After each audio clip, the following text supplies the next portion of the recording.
మనిషి జీవితం ఎలాంటిదంటే వయసు పెరుగుతున్న కొద్దీ మన జీవితంలో చాలా ప్రశ్నలు ఎక్కువైపోతాయి, చాలా భయాలు ఎక్కువైపోతాయి, లేకపోతే రకరకాల ఆందోళనలోనికి మనము నిరుత్సాహాల్లోనికి చాలాసార్లు వెళ్ళిపోతూ ఉంటాం. కానీ నేను చెప్తున్నాను, మీరు మీ వయసుతో సంబంధం లేకుండా నీ వయసు ఎంతైనా కూడా 60 ఏళ్ళైనా 70 ఏళ్ళైనా 80 ఏళ్ళైనా కాటికి కాళ్ళు జాపిన వయసు అంటారు కదా, ఆ వయసులో కూడా నీ జీవితంలో నువ్వు సాధించడానికి ఎన్నో ఉన్నాయి. నువ్వు సాధించవచ్చు. నీ జీవితంలో నువ్వు ఈ లోకాన్ని విడిచి వెళ్ళేంత వరకు నువ్వు చేయగలిగినవి ఎన్నో ఉన్నాయి. మనం చేయగలిగినవి ఎన్నో ఉన్నాయి. మన జీవితం అయిపోయిందని మీరు ఎప్పుడు అనుకోవద్దు. అబ్రహాం అనుకుంటున్నాడు వయసు అయిపోతుంది, నిరుత్సాహపడిపోయాడు. మూడోది ఏంటంటే, అబ్రహాంలో ఉన్నటువంటి మూడో ఫీలింగ్ ఏంటంటే, ఎంత సంపాదిస్తే ఏంటి ఉపయోగం, ఎంత ఆస్తుంటే ఏంటి ఉపయోగం, దాన్ని అనుభవించే పిల్లలు లేరే. ఇది ఎవరికి పోతుంది మొత్తం?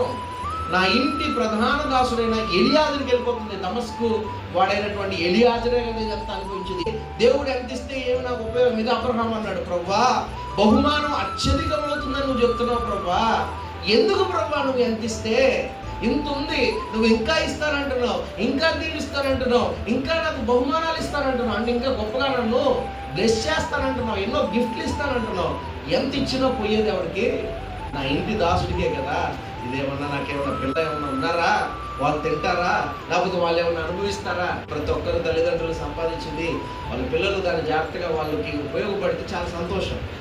అలా నాకు లేదు కదా ప్రభా, ఎందుకు ప్రభా? ఏం ఉపయోగం ప్రభా? అసంతృప్తి, నిరుత్సాహం. ఇది అబ్రహాము యొక్క నిరుత్సాహం. చాలామంది వారి జీవితాల్లో ఎంత సంపాదించినా, ఎంత ఉన్నా, దేవుని యొక్క ఆశీర్వాదం, దేవుని యొక్క బ్లెస్సింగ్ లేనప్పుడు అది నిరుత్సాహంగానే ఉంటుంది. దానివలన ఎటువంటి ఆనందము, సంతోషము మనిషికి ఉండదు. అబ్రహాం ఆశిస్తున్నటువంటి ఆశీర్వాదం ఒకటే, దేవుడి దగ్గర నుంచి గర్భఫలము.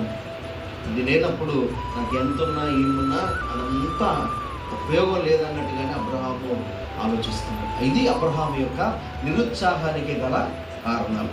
అయితే అబ్రహాముని జీవితంలో దేవుడు ఏం చేస్తున్నాడు అనేది దేవుడు చాలా ఖచ్చితంగా చెప్తున్నాడు. దేవుని యొక్క మాట అబ్రహాము దగ్గరికి చాలా ఖచ్చితంగా వస్తుంది. అబ్రహాం అంటున్నాడు, ఇవన్నీ నా పనివారికే కదా ప్రభా, నా దాసుల్లో ప్రధాన దాసుడైన ఎలియాజరుకే కదా ప్రభా, ఎంత సంపాదిస్తే ఏం ఉపయోగపడుతుంటే, దేవుడు అంటున్నాడు నీ యొక్క సంతానము, లేకపోతే నీకు నేను ఖచ్చితంగా ఎవరిని ఇస్తాను, నీ గర్భవాసమున నీకు కుమారుడు లేకపోతే నీకు బిడ్డ పుడతాడు. ఇది దేవుడు చాలా ఖచ్చితంగా అబ్రహాముకి చెప్తున్నటువంటి మాట. దేవుడు చాలా ఖచ్చితంగా మాట్లాడుతున్నాడు. చాలా సందర్భాల్లో మనం నిరుత్సాహంలో ఉన్నప్పుడు, కృంగిపోయి ఉన్నప్పుడు దేవుడు మనతో మాట్లాడతాడు. ఎలా మాట్లాడతాడు? అబ్రహాము దగ్గరికి వచ్చి, అబ్రహామా నేను నీకు కేడము, నీకు బహుమానం అత్యధికం అవుతుంది అన్నాడు. అబ్రహాము దేవునితో మాట్లాడుతున్నాడు.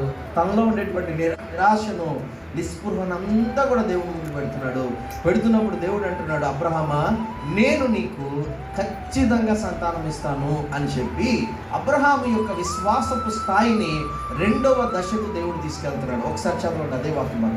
మరియు అబ్రాము ఇదిగో నీవు నాకు సంతానం ఇయ్యలేదు కనుక వెలుపలకి అతనిని తీసుకుని వచ్చి నీవు ఆకాశము వైపు తేరి చూచి సూచననిస్తాడు. ఆయన నీకు సూచననిస్తాడు. ఆ సూచన ఎంత గొప్పగా ఉంటుందంటే, సూచన అంటే మీకు తెలుసా, చాలాసార్లు చాలా మంది సూచనలు అడుగుతారు, ఫలాలని పొందగలుగుతాం. చాలా మందికి దేవుడు